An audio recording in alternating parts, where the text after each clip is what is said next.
everybody. This is Chris McCabe of e-commerce. Chris, welcome back to Amazon Suspension Trends. Nice little video series I put together to point out some alarming behaviors, big time mistakes I see brands and sellers making on Amazon that probably could be avoided. But even if some of their mistakes are understandable, they're costing them a lot of money. They could be leading to account suspensions. And I like to bang the drum here and put the word out so that the pain can be at least minimized, if not avoided.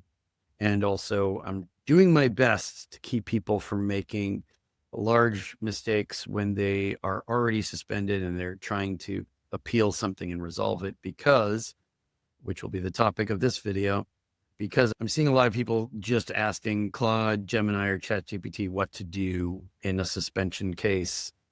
And I know that the AI tools, at least what's in existence out there from the various offerings from various companies, they don't seem to understand the different suspension types very well still. They don't seem to understand the nuances of Amazon appeal strategies. They will have to be taught these things, the tools will. And perhaps the sellers who are sharing appeals info or searching and sharing are putting out bad info, and those tools are scraping bad info and assuming it's legit. I think we all know that's a trend with AI, but let me just tell you for a moment the outcome and the consequences beyond just telling you that it results in the usual AI slop, which has become common parlance for things that we see on LinkedIn, of course, but also other social media channels, sometimes articles. The news is full of funny instances where AI is used to make maps of continents of the world or where obvious mistakes are made. But where are those mistakes coming from? They're coming from bad inputs, or they're coming from users who aren't eliminating bad inputs and or are trusting the wrong tools with the wrong content and trusting the outcome that spits back out when they're done. We're a couple of years away from higher grade, more meaningful AI tools for a lot of things, right? But let's just talk about the Amazon appeals space for a moment. Example number one will be sellers continue to show us appeals that should be disputes that are written in the plan of action format. And I know I've brought this up before on the podcast and elsewhere, and I know I say this a lot, but the format itself can result in the Amazon person reading your appeal. And yes, it's a person. It's not AI sent to AI. We may get to that point. We're not there yet. We're years from that. Okay. The plan of action format is what a lot of sellers are still using because AI tools are telling them to. I'm not sure if it, in the last instance I'm thinking of, was Claude per se, but it's been more than one tool. And it's happened many, many, many times. And that's why I brought it up as often as I have. But we're knocking on the door of Q4. There's a lot of high revenue, high sales days ahead. And whether it's an ASIN level appeal or an account level appeal, I'm seeing sellers, number one, who are blindly trusting whatever Claude tells them to do. They're turning their brains off and doing it. And I'm picking on Claude today, I know, because that's the one that's come up the most lately. But number two, they're using the wrong format without realizing that if you try to send something like a dispute, often policy enforcement, let's just talk about policy violations for the moment, whether they're listing policies, intellectual property, anything like that. Often it's dispute or acknowledge, right? Even Seller Central prompts you to either acknowledge it or dispute it. And they give you radio buttons for that.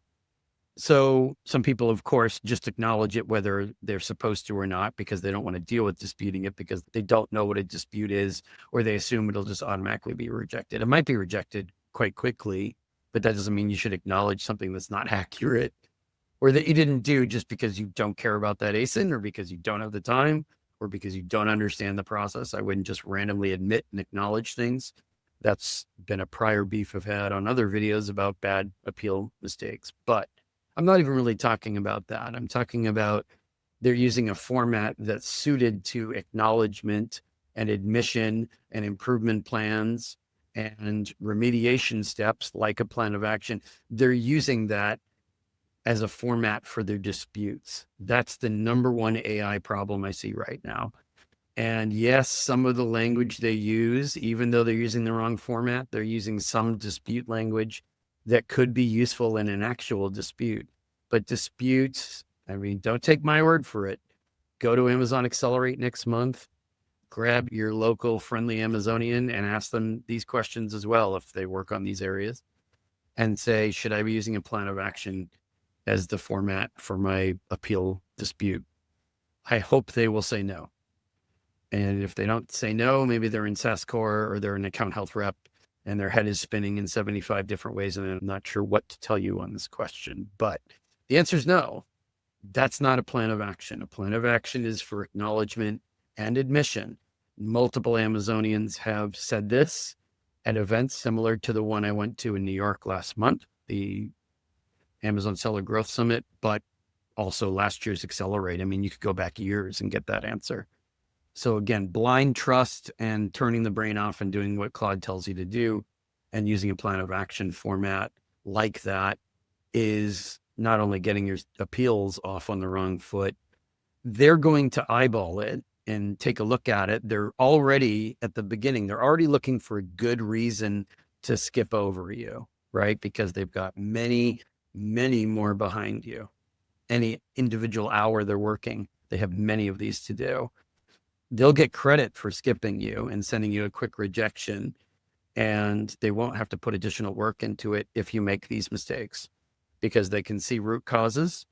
They can see a second section that says immediate measures to fix the problem. Third section is usually future prevention steps.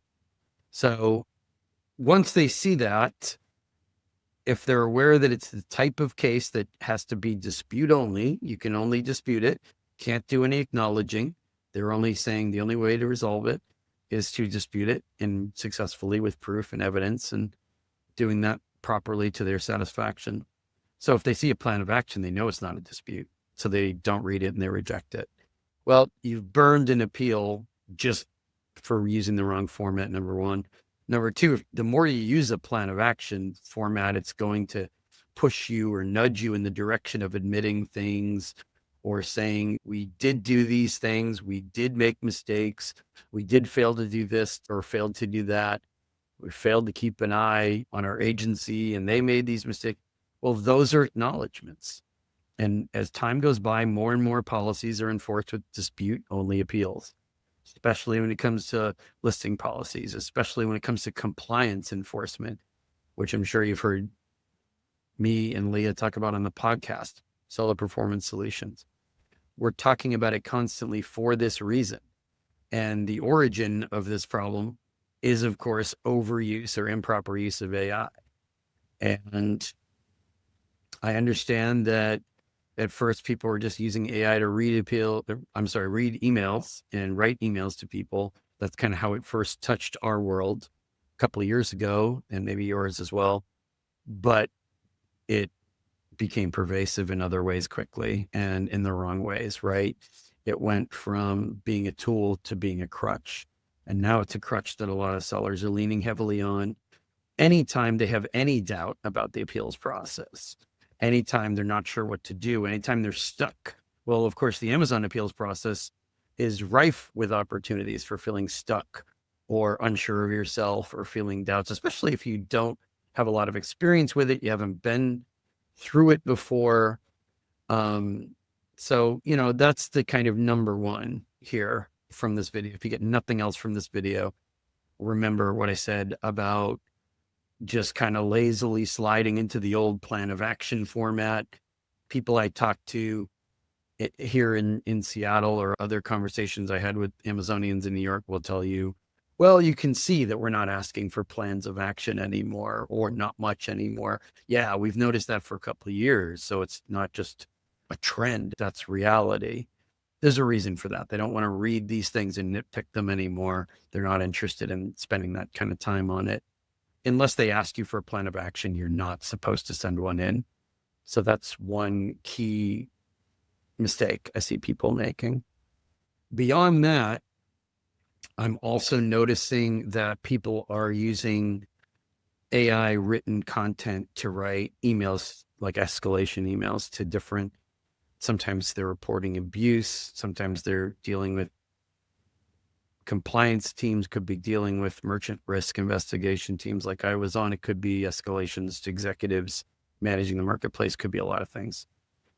If those are going to people, there's no way you're emailing an executive at Amazon and only AI is reading it and only AI is responding to it. If you're assuming that, then you're only assuming it, I suppose, because that's what you're doing with all your emails and that's what your buddies and colleagues are doing with their emails to you, and you're assuming the whole world is doing it. No, those are escalation emails being read by managers who report to those execs, or senior management, if you want to use that term, whose jobs are built and based around supporting those execs and the types of appeals and contacts they receive from brand owners like you or from others within the Amazon ecosystem. So it's a faulty assumption. It's not correct. It's not our experience. But beyond that, you're setting yourself up to fail because you've sent what I can usually tell is an auto written email. It looks like it's kind of a lazy approach at an escalation. It looks like you're not taking it too seriously. It looks like you can't be bothered to write something. I have to tell you, even in our consulting practice, we've dealt with this where people have huge problems, sometimes gaping holes in their operations, which are bleeding cash, or major suspension cases, of course, ASIN or account level, where revenue that used to flow in is gone, and they can't even be bothered to sit down and answer our emails sometimes, except to send us some AI dribble, which doesn't answer any of the questions we ask. Yes, I understand where that comes from. It comes from poor inputs. I get how AI email writing works. I get how, it's supposed to be, they think it's a tool, but they're using it more as a crutch and they're leaning all their weight on it. It's one thing to do it with us. It's another thing to do it with senior level people that you're sending things to at Amazon who you need to be taken seriously, right? In order to have that escalation. I mean, first of all, it's an escalation. It's not just a casual, hey, hello, how are you? Are you going to be at Amazon Accelerate? Can we sit down and get coffee? This is an appeal usually, or an abuse report where you're being attacked and you're reporting somebody for sabotaging you, ruining your revenue. So you need to treat it like that. And why would they dedicate time to it if you couldn't be bothered to dedicate time to it? And just reading through it, I mean, I can tell. That means they can tell.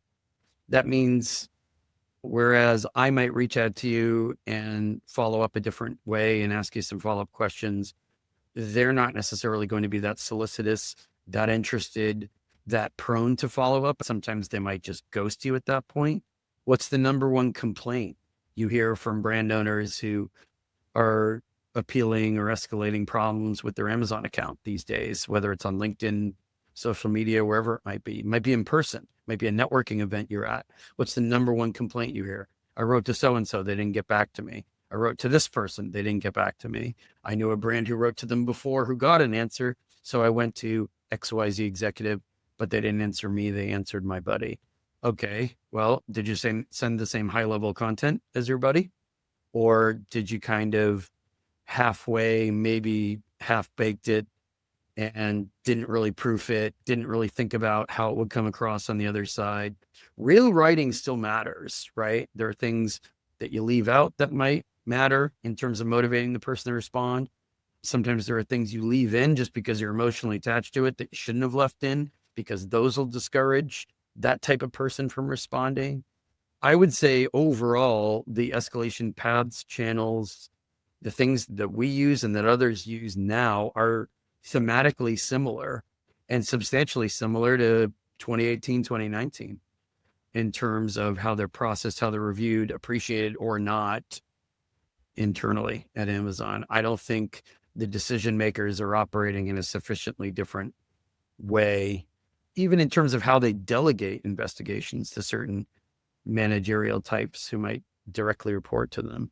So given that, you should even more so stay traditional, or at least stay on top of the details, how they're presented.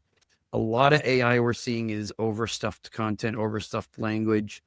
My guess, I'm not by any means an AI expert in this area, but my guess is that when AI doesn't know what to tell you, it errs on the side of giving you more content, more fluff, Well, what does that do? It just makes it longer, but it's still being read by a person. So the longer you make it, the less likely they are to either read it at all or to read all of it. And if you have key points that are just jumbled in there with a bunch of fluff, then it's going to be harder to find those key points, or they may not even get to those key points. So I guess the good news, the silver lining here in wrapping up, is that these are fixable, sortable problems. These aren't things, these are just bad habits, and they're not things that are unavoidable, unfixable, unsolvable. With a little bit of dedication and discipline. I guess this is the downside here, is that discipline seems to be sorely lacking. There's no discipline present if some of the AI slop I'm seeing gets sent to an executive at Amazon. You're harming yourself, you're harming your chances, you're turning them off, right? Think of it in terms of like, or also, I mean, on top of sending low grade content like that to an executive, you're probably sending it to more than one in a spammy type fashion. So think about like you did a job interview for a job you really want, and the next day you started spamming people all over the company with the same, hey, pay attention to me. I'd like to work with you. I'd like to talk to you. I'd like to be recognized. I'd like your attention. And you're doing it in a very generic, spammy way. Think of it like that, because will that person be hired by that company who uses that approach? Not really, especially when you're lacking facts. It's not fact driven. It's not something that gives them a reason to read it, because actually they do have incentives. If you're a legit fact driven case where you haven't filled it with the AI fluff I see all the time, if you filled it with points they can use, specifics they can use to accept your appeal and reinstate you, then they do have incentives to wrap it up and resolve it in your favor, because they're not hearing from you anymore and their colleagues aren't hearing from you anymore. And at least for the moment, it buttons it up and takes care of it, because they've got many, many others of these to get eyes on. So I wouldn't assume they have no reason to reinstate. They have no reason to reinstate if your appeal is poor and if it's generic AI. Of course, they have no reason. They don't respect it. They don't want to waste time on it. I mean, I wouldn't waste time on that myself. But just as I have every incentive to respond to an email that has the info I've asked for or has relevant points that I can answer in my response, same thing goes with the people, the decision makers in these areas at Amazon. They have an incentive to respond to you also. They don't have to hear from their colleagues later that they should have responded to you, but didn't, but that the person who complained to them or appealed for reinstatement had a valid case that was ignored. It's not a good look for them either. So questions on this or on any kind of nuances of Amazon escalation strategy, look us up at ecommercechris.com. You can always email us, support@ecommercechris.com, and we will hopefully get back to you and hear from you soon.